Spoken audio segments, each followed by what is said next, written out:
तो वैसा है कि नीतीश कुमार के सामने कोई ऐसी मजबूरी हो गई क्या कि वो सारी जीती हुई सीट दे देंगे, कर देंगे। वही दिक्कत है दूसरा है कि अभी आप देख रहे हैं कि जो चिराग का टोन तेवर है, जी। तो यदि नीतीश से चाहिए तो नीतीश कुमार से उन्हें मिलना ना होगा। जी।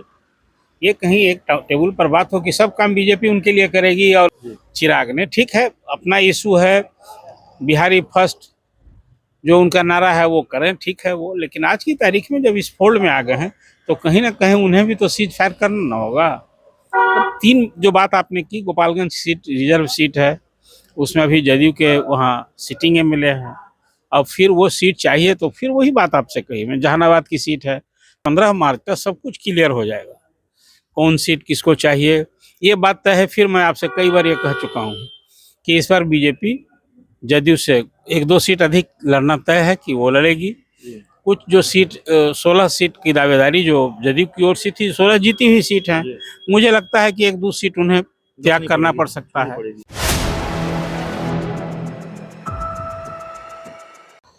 नमस्कार, आप देख रहे हैं 4 PM और मैं हूं अभिषेक मिश्रा। देखिए, बिहार की 3 लोकसभा सीटों की बात करेंगे, वाल्मीकि नगर, जहानाबाद और गोपालगंज। हमारे साथ बात करने के लिए बिहार के जाने माने पत्रकार अरुण पांडे सर हैं। 3 सीटों की बात इसलिए कि इन 3 सीटों पर चिराग पासवान की दावेदारी है या चिराग पासवान इन 3 सीटों की डिमांड कर रहे हैं। तीनों की तीनों सीटें जेडीयू के खाते में हैं।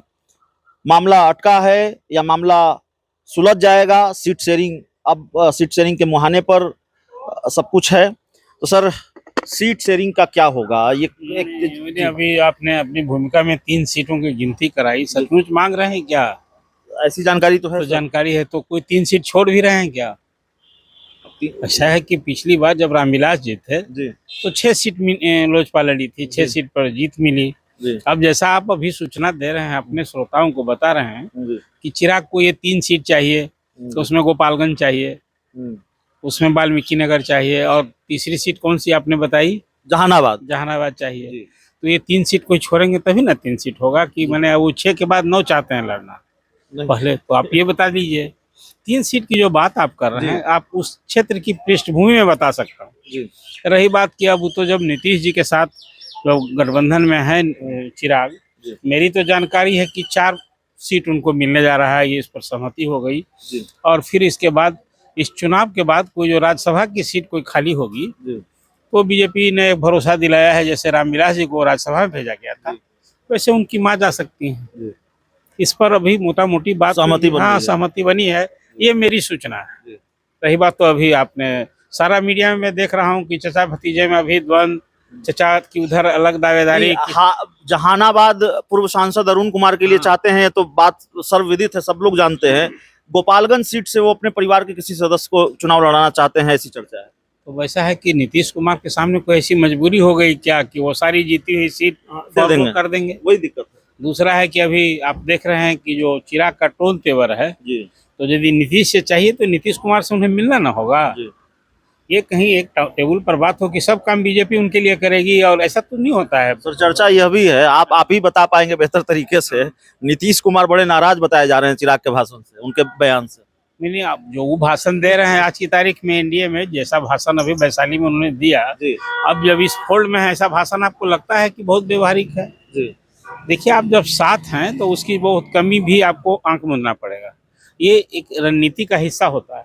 आप जिसके साथ हैं उसी की कटु आलोचना करते रहेंगे, ये है किसी के लिए? मैं आपको बताया कोई कि अभिषेक जी की वो आलोचना कर रहे थे, आपको अच्छा लगेगा? तो नीतीश कुमार भी अभी व्यक्ति हैं, तो मानवीय दुर्बलता होती है। कौन आदमी चाहता है सराहना सुनना चाहता है, प्रशंसा सुनना चाहता है, और भरे मन से जो कुछ बातें कही उस चिराग ने, ठीक है अपना इशू है बिहारी फर्स्ट, जो उनका नारा है वो करें, ठीक है वो, लेकिन आज की तारीख में जब इस फोल्ड में आ गए हैं तो कहीं ना कहीं उन्हें भी तो सीट फायर करना ना होगा। 3 जो बात आपने की, गोपालगंज सीट रिजर्व सीट है, उसमें अभी जदयू के वहाँ सिटिंग एमएलए हैं, और फिर वो सीट चाहिए तो फिर वही बात आपसे कही मैं, जहानाबाद की सीट है, ठीक है अरुण कुमार वहाँ जीते थे, और अभी जदयू ने वहाँ बड़े ही कड़े मुकाबले में पिछले चुनाव में जीत मिली जदयू को। एक मिसनोवर हुआ कि अब वो क्या जहानाबाद सीट से कोई भूमिहार बहुल क्षेत्र कहा जाता था, प्रयोग किया नीतीश कुमार ने प्रयोग किया और वो सफल हो गया।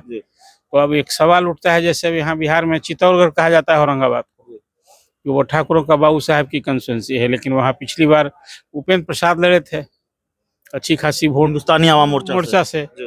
जेडीयू के एमएलसी रहे थे। परिसीमन के बाद कुछ कंस्टिट्यूंसी की जो परिस्थितियां बदली हैं, उसके हिसाब से भी सोचना होगा।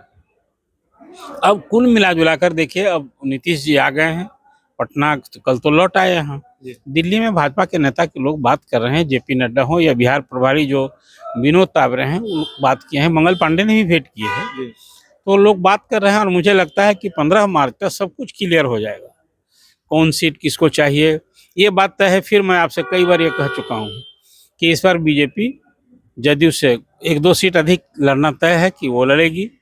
कुछ जो सीट 16 सीट की दावेदारी जो जदयू की ओर से थी, 16 जीती हुई सीट है, मुझे लगता है कि 1-2 सीट उन्हें त्याग करना पड़ सकता है। अब यदि मांझी इधर आ जाएंगे, सहनी, एक कल्पना में कह रहा हूँ लेकिन तो है प्रयास में, तो यदि वो आ जाएंगे तो फिर उनकी सीट कौन देगा, बीजेपी देगी या जदयू देगा? तो फिर वो सीट जदयू, यदि सहनी आ जाएंगे तो सहनी ज्यादा नीतीश कुमार से प्रॉक्सिमिटी हो गई थी, भाजपा तो उनको एक तरह से कहिए कि जहानाबाद से अरुण कुमार लड़ रहे हैं कि नहीं लड़ रहे? तो टिकट मिल जाएगा तो लड़ेंगे ही।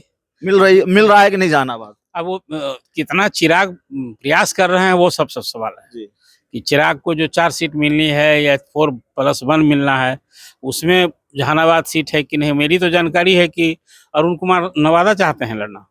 ये सवाल मैंने आपसे इसलिए पूछा, आखिरी टिप्पणी आपसे चाहेंगे, क्योंकि आप ही कह रहे हैं कि जो बयान उन्होंने वैशाली में दिया वो बहुत व्यवहारिक नहीं है। गठबंधन में रहते हुए नीतीश कुमार की नीतियों पर सवाल उठा रहे हैं। एक बात और अभिषेक जी, मुझे हैरानी हुई, एक बड़ी मीटिंग थी चिराग की वैशाली में, वहां तो अरुण कुमार नहीं दिखे। मेरी पक्की जानकारी है अरुण कुमार पटने में थे, और मालूम हुआ कि उनकी माता श्री अस्वस्थ हैं, वो यहाँ रूबन हॉस्पिटल में भर्ती थी। और वो चिराग को यदि नहीं मालूम है तब भी हैरानी है, वो आए और गए, अरुण कुमार से बात नहीं हुई थी। हम किसी बहुत ही भरोसे के किसी, मतलब चिराग पासवान पटना आए, अरुण कुमार और चिराग पासवान के बीच मुलाकात, बात नहीं हुई? पार्टी के उपाध्यक्ष हैं वो, पार्टी के उपाध्यक्ष हैं, और इतने बड़े कार्यक्रम में ऐसे पार्टी थोड़े चलती है। भी आप देखिए, कोई आप बड़े नेता हैं लेकिन एक टीम चलिए, सबको विश्वास में लेकर चलिए। यही कुछ न हुआ कि 6 सांसद वाली पार्टी में 5 एक तरफ हो गए। ये कहीं चिराग ने आज तक भी उसे सबक यदि नहीं लिया हो उन्होंने, तो सभी मैं इसे हैरानी मानता हूँ। चलिए, तो बिहार के जाने माने पत्रकार, और ऐसे पत्रकार जिनके जरिए दशकों से आपने बिहार की राजनीति को समझा है, अलग अलग संस्थानों में बड़ी भूमिकाओं में रहे, और अभी भी बिहार की राजनीति के कुछ बड़े सवालों को समझना होता है, उसके जवाब तलाशने होते हैं, तो सर के पास हम आते हैं। और चिराग पासवान के लिए नसीहत भी है, पुरानी घटनाओं से, पुरानी गलतियों से सबक लीजिए, और बाकी जो सीटों का मसला है उसको बहुत बारीकी से बताया है सर ने। इस पूरी रिपोर्ट में इतना ही। बहुत बहुत धन्यवाद।